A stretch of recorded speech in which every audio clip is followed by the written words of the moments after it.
दोस्तों नमस्कार। मेरा नाम पराग है और आप सभी का एक बार फिर बहुत बहुत स्वागत है। आप कल्पना नहीं कर सकते हैं, पहली बार ऐसी खबर सामने आई है 18 मई को। जी हां, 18 मई को बीएसपी की जो चुनाव चिन्ह सिंबल है वो बदल सकता है। 18 मई को एक ऐसी मीटिंग होने जा रही है जिस मीटिंग से पूरे बहुजन समाज की दिशा और दशा बदल सकती है। इन दिनों मायावती जी लखनऊ में नहीं हैं, दिल्ली में हैं। लगातार मीटिंग पर मीटिंग कर रही हैं, लगातार बड़े बड़े पदाधिकारियों को बुला रही हैं, बातचीत कर रही हैं। आज बीएसपी की अगर खबर सुनना चाहते हैं आप लोग तो वीडियो को पूरा देखिएगा। मीटिंग 18 तारीख यानी परसों है और परसों ये फैसला हो जाएगा बीएसपी का कितना जनाधार बढ़ने वाला है। बड़ी खबर है, कई चैनल वाले लगातार ये चला रहे हैं कि 18 तारीख आखिर कब आएगी, क्योंकि उन तमाम चैनल वालों को 18 तारीख का इंतजार है। आज मेरे पास कोई खास बैकग्राउंड नहीं है, लेकिन आप कल्पना नहीं कर सकते कि जो भी खबर है वो जेन्युइन होगी और बहुत लेटेस्ट खबर होगी। यानी कि बहुत बड़ी खबर पर बातचीत करने वाले हैं हम। ये तमाम मीडिया वालों को आप देख सकते हैं, बसपा का सिंबल बदलेगा। 18 मई को मायावती करेंगे ऐलान, आकाश आनंद को 2 मंडलों की जिम्मेदारी। ऐसी तमाम खबरें चलाई जा रही है social media, main stream media व तमाम बहुजन मीडिया चैनलों पर। ये सारी खबरें हम सबके लिए सुनना बहुत जरूरी है। सोचिए, ये ऐसे न्यूज भारत एक सोच ये चला रहे हैं 18 मई को बसपा में बड़ा बदलाव होगा। और मैंने तमाम उन पदाधिकारियों से बात भी किया है बीएसपी के ऑफ कैमरे के माध्यम से, आप जैसा कि वीडियो में देख सकते हैं। तो पता ऐसा चला है कि 18 मई को, वैसे बहन जी के ऑफिशियल अकाउंट पर भी ऐसी खबरें आया करती है, गूगल पर आया करती है, ट्विटर पर आया करती हैं। जो भी खबरें हैं वो सोशल मीडिया पर रहती है, मैं कोई पहली बार नहीं बना रहा हूं। 18 मई को बीएसपी का एक ऐसा मीटिंग होगा जिस मीटिंग से पूरे दलित, पिछड़े, आदिवासी, सवर, गरीब तमाम लोगों की दिशा और दशा बदल सकती है। अब आप ऐसा कह सकते हैं कि जितना मायावती जी ने 2012 से 2024 तक बीजेपी, कांग्रेस, समाजवादी पार्टी पर ट्वीट किया है, बोली है, उतना सिर्फ इस 5 महीनों में बोल दिया है उन्होंने।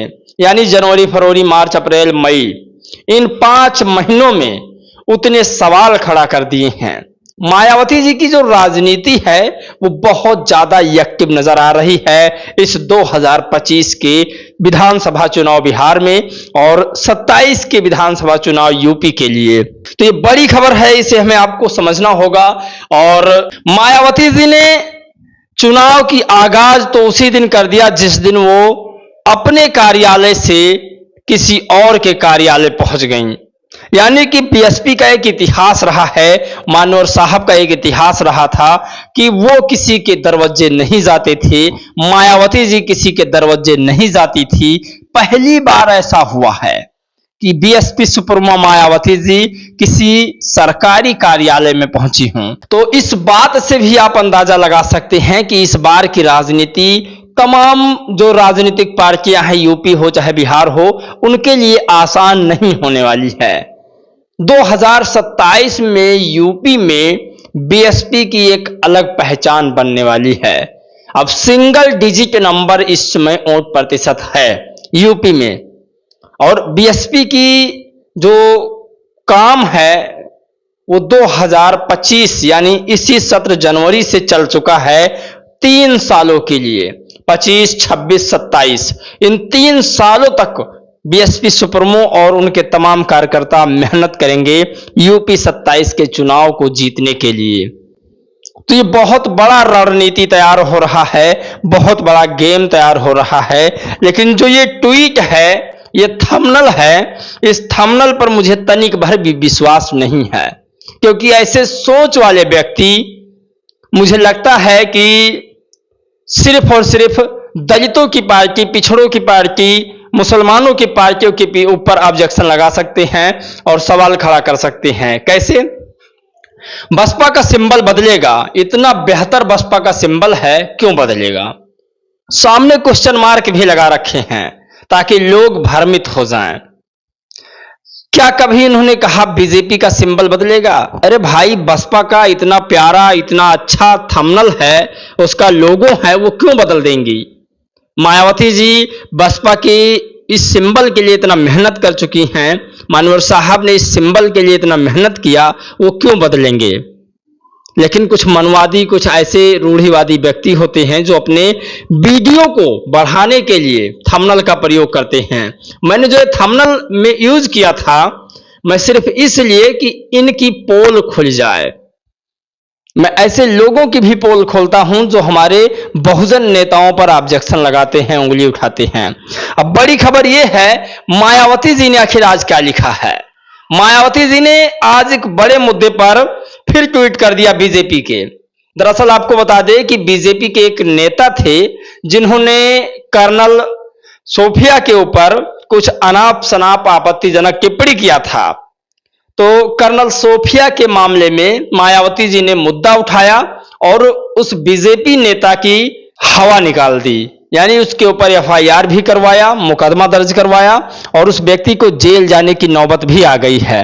लेकिन फिर भी मायावती ने उस बीजेपी नेता का पीछा नहीं छोड़ा है। तमाम न्यूज चैनलों में तो यही चल रहा है, ये भी आपको जानना बहुत जरूरी है। ये देखिए, न्यूज 24 लिख रहा है कि बीजेपी को सख्त कार्रवाई करनी चाहिए ताकि दुश्मनों के नापाक मंसूबे नाकाम हो। बसपा सुप्रीमो मायावती ने कर्नल सोफिया पर बीजेपी मंत्री विजय शाह की विवादित टिप्पणी पर कहा। पूरा कहानी मायावती जी ने क्या लिखा है एक्स पर अपने, वो भी आपको बताएंगे। लेकिन आप एक बात को सोच नहीं सकते हैं, कल्पना नहीं कर सकते हैं कि कर्नल सोफिया पर बीजेपी के नेता विजय शाह ने तो आपत्तिजनक टिप्पणी कर दिया, पूरा देश इस बात का मुद्दा उठा लिया, लेकिन वहीं कर्नल सोफिया के बाद भी कोई और था। कर्नल सोफिया के बाद भी कोई और था, व्योमका सिंह। आपको बता दें कि व्योमका सिंह को लेकर के राम गोपाल चाचा जी अखिलेश यादव की आपत्तिजनक टिप्पणी, चमार शब्द कहकर के उन्हें संबोधन किया है। इस वीडियो में आपको बताएंगे मायावती जी का ट्वीट क्या है, पहले वो आपको सुनाते हैं। अब चाहिए ये कि मायावती जी रामगोपाल को भी जेल की हवा खिलवा दें, और अगर ऐसा हो जाता है तो आपको बता दें कि किसी के ऊपर भी कोई टीका टिप्पणी गलत तरीके से नहीं कर पाएगा, चाहे वो दलित हो सवर्णों के ऊपर या सवर्ण हो दलितों के ऊपर, या मुस्लिम दलित या दलित मुस्लिम, कोई किसी प्रकार का टीका टिप्पणी नहीं कर पाएगा। बीएसपी सुप्रीमो मायावती जी ने बीजेपी नेता विजय शाह पर क्या बयान दिया है, एक नजर हम चलिए उस पर समझते हैं। उसके बाद अखिलेश यादव और अखिलेश यादव का परिवार, उनके चाचा जी पर भी राजनीतिक तौर पर हमला करते हैं। उन्होंने आखिर क्या कहा है, ये बड़ी खबर हम सबके लिए जानना बहुत जरूरी खबर है कि आखिर दलितों के प्रति कितनी नफरत है। एक चाचा उनके मायावती जी को चमट्टी कहते हैं, चमर चमर चलने की बात करते हैं, जो इस उत्तर प्रदेश की 4 बार की मुख्यमंत्री बन चुकी हैं। दूसरी बात ये कि उनके राम गोपाल चाचा, जो इस देश की रक्षा करने वाली बेटी है, इस देश की बहू है, बहन व्योमका सिंह के बारे में आपत्तिजनक टिप्पणी करते हैं, उन्हें चमार शब्द कहकर संबोधित करते हैं। ये शायद भूल जाते हैं कि उन्होंने बॉर्डर पर जाकर रक्षा की है, लेकिन ये अपने गांव की रक्षा नहीं कर सकते हैं। मायावती जी को इस मुद्दे को उठाना चाहिए और ऐसे रामगोपाल यादव जैसे सांसद नेता को जेल में डलवाना चाहिए। पहलगाम हत्याकांड के बाद पाकिस्तान में आतंकियों के विरुद्ध सेना के ऑपरेशन सिंदूर की न्यायिका मुस्लिम महिला कर्नल को लेकर अभद्र टिप्पणी करने वाले मध्य प्रदेश के मंत्री के खिलाफ हाईकोर्ट की सख्ती के बाद कल देर रात एफआईआर उचित है, किंतु भाजपा की ओर से क्या एक्शन है, और एक्शन की देश को प्रतीक्षा भी है। देश में सांप्रदायिक व जातिवादी द्वेष, नफरत, हिंसा व तनाव फैसले वाले के खिलाफ कोर्ट में पहले राज्य सरकारों को बिना भेदभाव कार्रवाई करके अपराध नियंत्रण व कानून व्यवस्था की संवैधानिक जिम्मेदारी निभाना जरूरी, वरना अपेक्षित विकास बाधित होता रहेगा, जो जन व देश हित में सही नहीं है। तो ये बीएसपी सुप्रीमो मायावती जी ने अपने एक्स पर पोस्ट करते हुए लिखा। अब समझिए ये कि मायावती जी मुसलमान कहती हैं, अखिलेश यादव जी ये भी नहीं कह सकती हैं। अगर किसी मुस्लिम के साथ कभी गलत हो जाए तो अखिलेश यादव ये नहीं कहेंगे कि मुसलमान, अल्पसंख्यक शब्द का यूज करेंगे। और अल्पसंख्यक में क्रिश्चियन हैं, बौद्ध हैं, ईसाई हैं, तमाम वो धर्म आ जाते हैं, मुस्लिम थोड़ी ना अकेले आता है। किसी नेता में इतनी हिम्मत नहीं है कि वो मुसलमान को मुसलमान कह दे, अल्पसंख्यक ना कहे।